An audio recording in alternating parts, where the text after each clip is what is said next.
کسی نے ایک چھوٹا سا واقعہ لکھا ہے کہ ایک پی ایچ ڈی ڈاکٹر صاحب کے والد کا انتقال ہوا تو انہوں نے ایک عالم دین سے کہا کہ آپ نے نماز جنازہ پڑھانا ہے۔ جنازے کے بعد اس ڈاکٹر نے زارو قطار رونا شروع کر دیا۔ لوگوں نے اس کو تسلی دی کہ ایسا صدمہ ہر آدمی کو پیش آتا ہے کہ تم اتنا نہ رو، اس لیے صبر کرنا چاہیے، لیکن وہ مسلسل روتا رہا۔ آخر کار عالم دین نے آگے بڑھ کر پوچھا کہ آپ اتنا کیوں رو رہے ہیں؟ اس نے کہا کہ میں اس وجہ سے نہیں رو رہا کہ میرے والد فوت ہو گئے، کیونکہ ہر ایک کو دنیا سے جانا ہے۔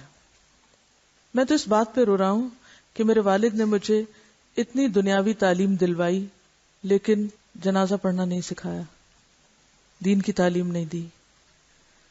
ہم اپنی اولاد کو کم از کم اتنا دین تو سکھا دیں کہ ہمارے مرنے کے بعد وہ ہمارے لیے دعا ہی کر سکے۔